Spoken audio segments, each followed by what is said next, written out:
लातूर जिल्ह्यात बोगस बियाण्यामुळे अनेक शेतकऱ्यांना दुबार पेरणीचं संकट ओढवलंय. त्यामुळे आता छावा संघटनेनं आज कृषी उपसंचालकांना निवेदन दिलंय. नेमकं मागण्या काय आहेत, हे कुठल्या कंपन्या आहेत, अजून काय निवेदन दिले? ज्या बोगस बियाण्याच्या कंपन्या आहेत त्या बियाण्यावर कारवाई करावी. तुमचे जे काही संबंध असतील काही देवाणघेवाणचे ते संबंध बाजूला ठेवून शेतकऱ्यांच्या अन्नात माती घालू नये. कारण की तुम्ही बी अन्नच खातात. तुम्ही एक शेतकऱ्याचा मुलगाच आहे. ते अधिकारी बी शेतकऱ्यांचे आज दुबार पेरणीचे संकट सावरले आहे. त्यांना कसल्याही प्रकारची आजपर्यंत मदत झालेली नाही. आज पेरणीचा खर्च 40,000 रुपये एकरी.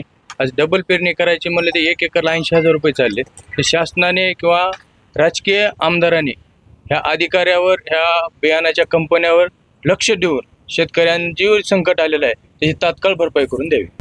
आता isakal.com आहे देशातील नंबर 1 ची मराठी न्यूज वेबसाईट. प्रत्येक अपडेटसाठी isakal.com ला नक्की भेट द्या. नेमकी निलंगा तालुक्यात किती लोकांना दुबार पेरणी करावी लागली? तुम्ही सातत्यानं पाठपुरावा करत होता.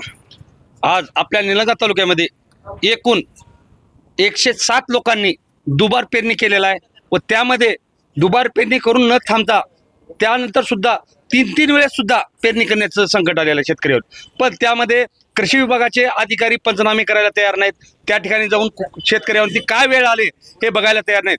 पण गेल्याच महिन्यामध्ये आपल्या छावा संघटनेच्या टीमने निलंगा येथे बोगस खताच्या कंपन्याच्या ट्रका पकडून यांना पोलीस प्रशासनाला कळवलं, कृषी विभागाला कळवलं आपण आणि त्यांना काय कार्यवाही केली म्हणून विचारलं असता सुद्धा ह्यांनी कारवाई न करता सारवासारवीची उत्तर देत आहेत.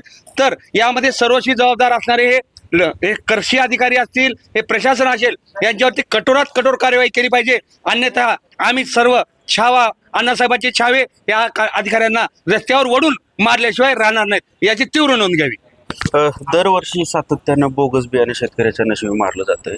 दरवर्षी तुम्ही आंदोलन करताय, ह्याच्यावर काही ठोस कारवाई होत नाही? यामध्ये ठोस कारवाई का होत नाही? कारण ह्या अधिकाऱ्यांना असेल जे काही गुणनियंत्रणाचे जे अधिकारी असतात प्रत्येक जिल्ह्यामध्ये प्रत्येक तालुक्यामध्ये असतात, त्यांचं काम असं आहे की पेरणी ज्यावेळेस मशागत आपण शेतकरी करतात त्या अगोदर हे गुणनियंत्रण अधिकारी त्या ठिकाणी प्रत्येक गोडाऊनवरती प्रत्येक कंपन्यांच्या ठिकाणी जाऊन स्वतः त्यांचं शॅम्पल घेऊन त्यांनी त्याचं हे केलं पाहिजे की ही खतं किंवा हे बियाणं हे शेतकऱ्यांसाठी उपलब्ध झाल्याच्या नंतर ते उगवू शकतं का, त्याची क्षमता आहे का, हे पाहण्याचं काम या अधिकाऱ्यांचं. ह्यांना शासन पगार देतं, परंतु हे फक्त 1-2 ठिकाणी जातात आणि पूर्ण जिल्ह्याचा आम्ही आढावा घेतला आणि त्याची तपासणी केली असा अहवाल देतात. त्याच्यावरती कुठलाही अधिकारी पुढे काही बोलत नाही.